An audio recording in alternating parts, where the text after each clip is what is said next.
It's too late now. The fluorescent lights of the community center flickered overhead as I signed my name on the volunteer sheet, and that's when I saw her. 20 years collapsed into nothing. The whole world seemed to shrink down to that corner of the room where a woman in a faded blue janitor's uniform pushed a mop cart past the bulletin board. Her hair was gray now, cut short and practical. Her shoulders stooped in a way I didn't remember. But I would know that profile anywhere. The curve of her jaw. The way she held her head slightly tilted when she was thinking. Of Sarah. My best friend from college. The woman who vanished from my life without a word 2 decades ago, right when I needed her most. I stood frozen with the clipboard still in my hands. My mouth went dry. The volunteer coordinator was saying something to me, but I couldn't hear her. All I could hear was the squeak of that mop cart, the slosh of water in the bucket, and the sound of my own heartbeat thundering in my ears. She hadn't seen me yet. She was focused on her work, methodically moving along the baseboard, her movements efficient and tired. This couldn't be the same Sarah who graduated summa cum laude from MIT. The brilliant researcher who used to stay up until 3 in the morning, arguing about ethics and science and changing the world. Not Sarah, who landed her dream job at Hartwell Pharmaceuticals right after grad school. Not my Sarah, who wore designer suits and drove a Mercedes and lived in that beautiful brownstone in Cambridge. But it was her. I don't know how long I stood there. Long enough for the coordinator to ask if I was feeling all right. Long enough for Sarah to finish that section of floor and turn her cart around. Long enough for our eyes to meet. She froze. The color drained from her face. For a moment, I thought she might run. Her hands gripped the mop handle so tightly her knuckles went white. "Maeve," she whispered. "Just my name, nothing else." 20 years of anger rose in my throat. 20 years of wondering why. 20 years of thinking I hadn't mattered enough for even a goodbye. "Is that you?" I heard myself ask. Stupid question. Of course it was her. Sarah's eyes filled with tears. She looked older than 64, worn down. There were lines on her face I didn't recognize, and her hands were rough and red from cleaning solutions. "I need to finish my shift," she said quietly. "Please, Maeve, let me finish my shift." I should have walked away. I should have left and never come back. But I couldn't move. 20 years of questions, and she was standing right there. "We need to talk," I said. She shook her head. "Not here." "Then where? When? Are you going to disappear again?" Something flickered across her face. Pain, fear, something I couldn't name. "There's a diner on Commonwealth Avenue. Fletcher's. I get off at 9. I'll be there." She paused. "I'm sorry, Maeve. For all of it. I'm so sorry." Then she turned back to her mop, dismissing me like I was just another person in her way. Like we hadn't been sisters in everything but blood. Like she hadn't been the maid of honor at my wedding. Like she hadn't held my hand through my mother's funeral. Like she hadn't promised, swearing on our 20-year friendship, that she would be there for me always. And then, when Tom got diagnosed with stage 3 colon cancer, when I needed her most desperately, she was just gone. No phone call, no letter. Her apartment cleared out overnight. Her phone disconnected. Her email bouncing back. I'd gone to Hartwell Pharmaceuticals, and they'd told me she no longer worked there, and they couldn't give me any information. It was like she'd never existed. I went to Fletcher's diner that night. I almost didn't. I sat in my car for 20 minutes, arguing with myself. She'd hurt me once. She could hurt me again. Maybe it was better not to know. Maybe some mysteries were meant to stay buried. But I went in. She was already there, sitting in a booth in the back corner, nursing a cup of black coffee. She'd changed out of her janitor's uniform into jeans and a worn sweater. She looked up when I walked in, and I saw that same fear in her eyes. I slid into the booth across from her. Neither of us spoke for a long moment. "You look good," she finally said. "You cut your hair." "Don't," I said. "Don't do small talk. Don't act like this is some normal reunion between old friends. You owe me an explanation, Sarah. You owe me 20 years of explanation." She flinched. "I know. Tom died 8 months after you disappeared. Did you know that? Were you even aware?" 8 months of hell, Sarah. chemo and radiation and watching him waste away. And you weren't there. You promised me you'd be there, and you weren't. I know, she whispered again. That's all you can say, you know? My voice was rising. The few other customers in the diner were starting to look over. I didn't care. I called you 50 times. I went to your office. I filed a missing persons report. The police said you'd quit your job and moved, that you'd done it voluntarily, that there was nothing they could do. Your parents said they didn't know where you were. Your sister wouldn't talk to me. I thought you were dead, Sarah. Or worse, I thought I'd done something so terrible that you couldn't even face me to say goodbye. Tears were streaming down her face now. You didn't do anything wrong. You were never the problem, Maeve. You were perfect. You were the best friend I ever had. Then why? I demanded. Why did you leave? Why did you abandon me when I needed you? Why are you working as a janitor in a community center when you had a 6-figure research position? What the hell happened to you? Sarah wrapped her hands around her coffee cup. They were shaking. When she spoke, her voice was barely audible. Because I was trying to save your life, and Tom's life, and I failed at one of those things, and I've had to live with that for 20 years. I stared at her. What are you talking about? She looked around the diner, that same fear creeping back into her eyes. Not here. Can we go somewhere? Your car? Mine? Anywhere but here. We ended up in my car in the parking lot behind the diner. Sarah sat in the passenger seat, staring straight ahead through the windshield. The streetlight cast shadows across her face, making her look even older, even more tired. You remember what I did at Hartwell? She asked. Pharmaceutical research. You were working on cancer treatments. Colorectal cancer, specifically, she said. I was part of a team developing a new drug, heartfelt. It was supposed to be revolutionary. In early trials, it showed a 78% reduction in tumor size, better than anything else on the market. The FDA was fast-tracking approval. We were going to save thousands of lives. She paused, her jaw working like she was trying to find the right words. And then I found the data anomaly. It was small, just a footnote in one of the Phase 2 trial reports. 3 patients out of 85 had developed acute liver failure. But those 3 cases weren't being reported correctly. They were being classified as pre-existing conditions. But I'd seen the original data. Those patients had perfect liver function before the trial. My hands tightened on the steering wheel. What are you saying? I'm saying the drug was killing people, Maeve.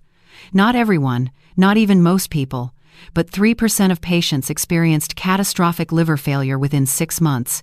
3%, that's 3,000 people out of every 100,000. 3,000 deaths that could have been prevented. You reported it, I said. It wasn't a question. Sarah had always been ethical to a fault. It was one of the things I'd loved about her. I went to my supervisor first, Dr. Richard Chen. He'd been my mentor for 5 years. I thought he'd be horrified.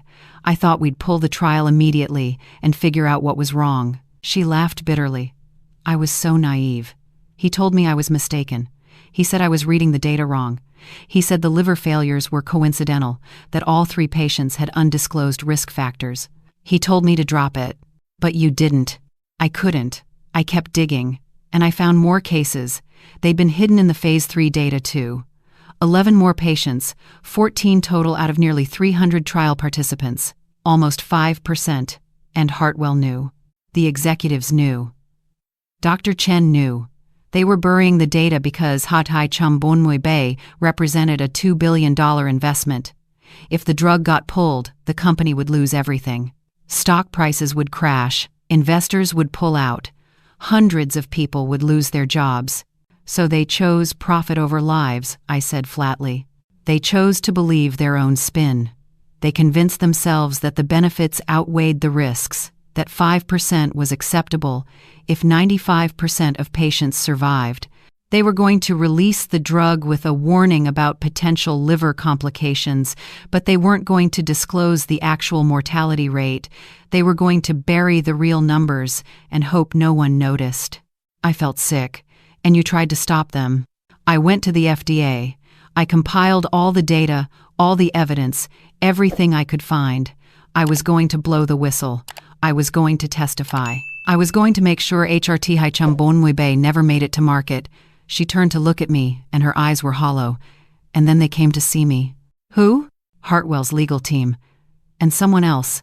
I never got his name. He wore an expensive suit and had the kind of face you forget 5 minutes after you see it. He told me that if I testified, if I went public with the data, I would be destroyed. They would claim I'd falsified the research. They would say I was mentally unstable. They would drag my name through so much mud that I'd never work in science again. But you had evidence, I protested. Evidence they said they'd discredit. Evidence they said they'd make disappear. The FDA was overwhelmed. They wanted to believe Hartwell's version of events. And this man, this nameless man in his expensive suit, he told me something else. Sarah's voice cracked. He told me they knew about you. My blood went cold. What? He said, Dr. Brennan, we know about your friend Maeve. We know her husband was just diagnosed with stage 3 colorectal cancer. We know he's exploring treatment options. We know he's considering HRT Haichambonwe as part of his treatment protocol. And then he smiled at me. He actually smiled and said, it would be such a shame if something went wrong with his treatment, if someone made a mistake with his dosage, if his records got mixed up. These things happen in hospitals, you know. Terrible accidents. No one to blame. I couldn't breathe. They threatened Tom. They threatened you both. They said if I went to the FDA, if I testified, if I said one word publicly about HRT Haichambonwe, they would make sure Tom received a contaminated batch. They would make sure he died. And they would make it look like natural disease progression. Sarah was sobbing now. They said they had people in every major hospital in Boston. They said they could reach you anywhere. They said you would never be safe. So you ran, I whispered. I ran. I quit Hartwell that night.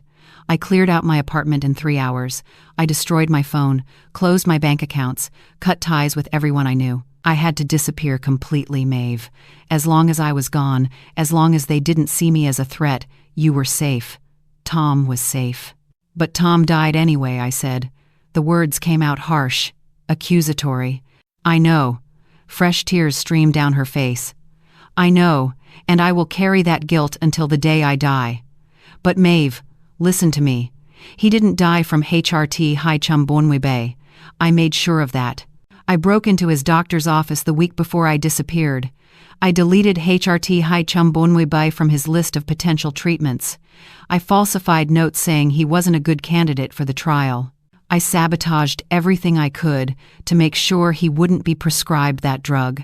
I sat there, stunned. You broke into his doctor's office. I committed a dozen crimes that week. Breaking and entering, computer fraud, theft of medical records. I didn't care. All I cared about was keeping you safe. Keeping Tom safe. She wiped her eyes with the back of her hand. He died from the cancer, Maeve, from the disease itself. I couldn't save him from that. But at least he didn't die from HRT Haichambonwe.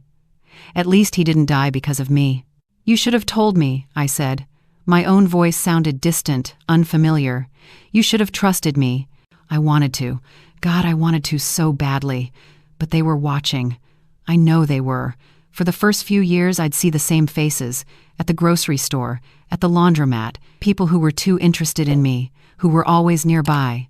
They were making sure I stayed quiet, making sure I didn't resurface. She turned to me, her face desperate. If I'd contacted you, if they'd known I was still in your life, they would have come after you. I couldn't risk it. So you've been hiding for 20 years? Working as a janitor? Living like this? I gestured at her worn clothes, her work-roughened hands. I've moved around. Different cities, different names, different jobs, always staying under the radar. I came back to Boston 2 years ago. I thought enough time had passed. I thought I could finally breathe. She laughed hollowly. I should have known better. What happened to HRT Haichambonwe? I asked. It was approved. It went to market in Haichambonwe, and people started dying. Not immediately. It took about a year before the pattern became clear. By Haichambonwe, there were over 100 confirmed cases of acute liver failure linked to the drug. By Haichambonwe, the FDA pulled it from the market. There was a class action lawsuit. Hartwell settled for $300 million. No one went to jail. Dr. Chen retired with full benefits. The executives got golden parachutes. And the people who died? Forgotten. Just statistics. Acceptable losses in the name of medical progress. Her voice was bitter. I could have stopped it, Maeve, if I'd been braver, if I'd testified anyway, if I'd put myself before you. Maybe Tom would have died, but maybe I could have saved those 100 other people. Don't, I said sharply. Don't you dare put that on yourself. You did what you thought was right. You protected the person you loved. At the cost of strangers, she said. That's the calculation I've had to live with. Your life and Tom's life, against the lives of people I'd never met. And I chose you. Every time, I chose you. I'd make the same choice again, and I hate myself for it. We sat in silence for a long time. I didn't know what to feel. Anger, yes. Betrayal, yes. But also something else. Something that felt uncomfortably like guilt. She'd sacrificed everything for me. Her career, her life, her future. And I'd spent 20 years hating her for it. You didn't fail, I finally said. Tom didn't die from that drug.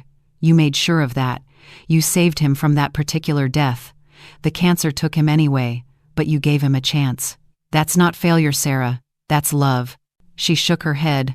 I abandoned you when you needed me most. How is that love?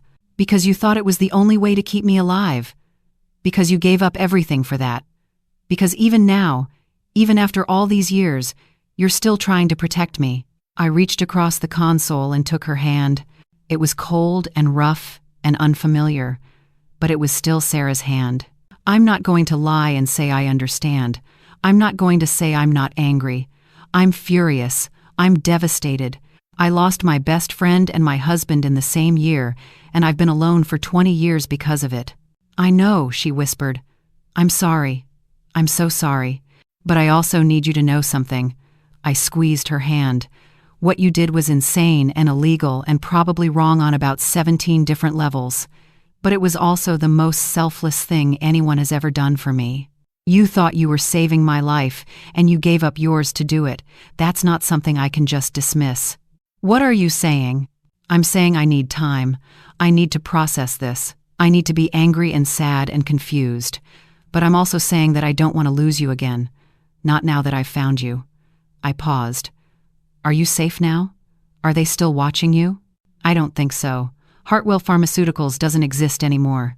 They declared bankruptcy after the settlement and the lawsuits. The executives scattered to other companies.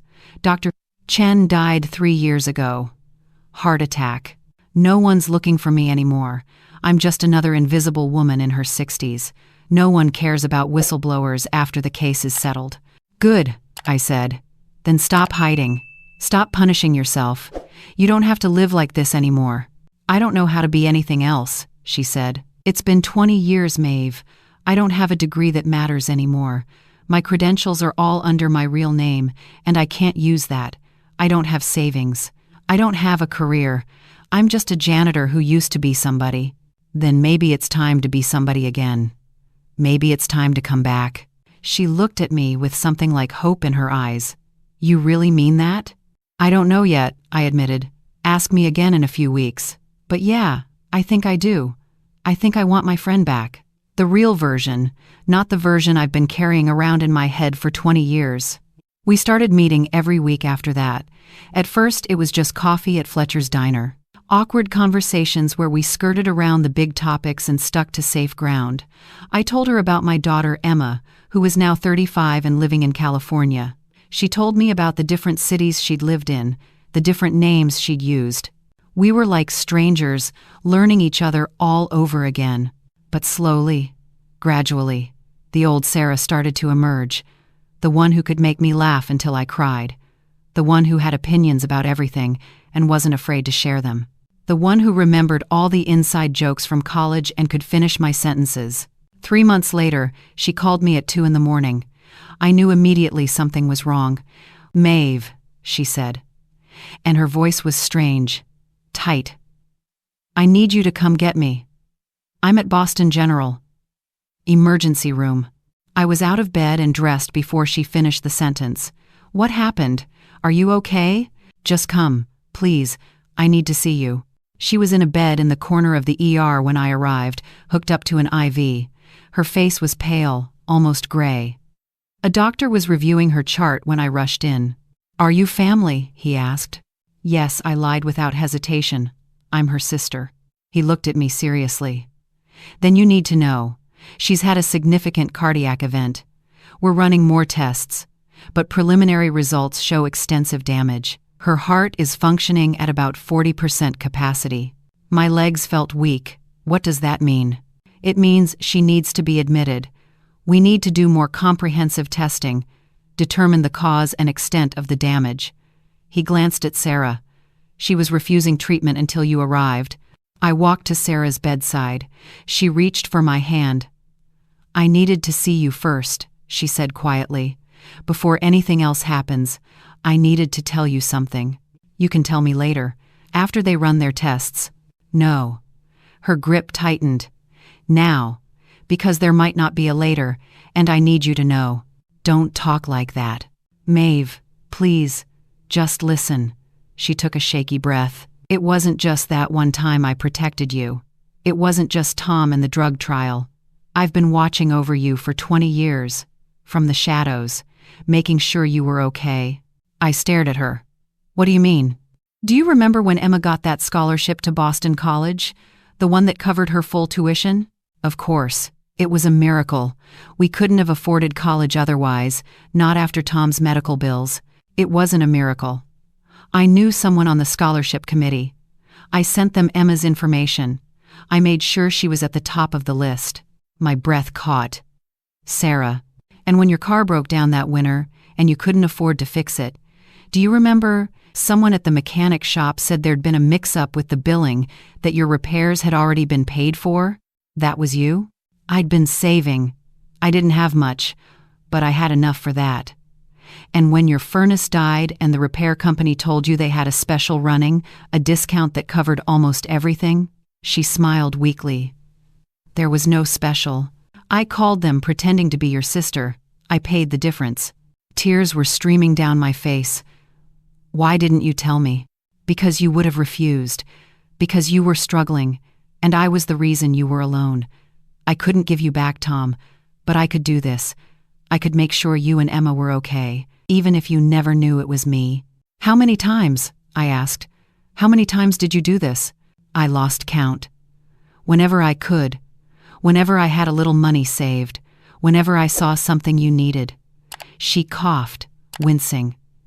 I wasn't a very good janitor, Maeve. I kept getting fired for taking on extra shifts, for working myself sick, but I needed the money. I needed to be able to help you. You should have been helping yourself, I said. You should have been rebuilding your own life. You were my life, she said simply. You and Emma, making sure you were okay, was the only thing that mattered. It was the only thing that made any of it worth it.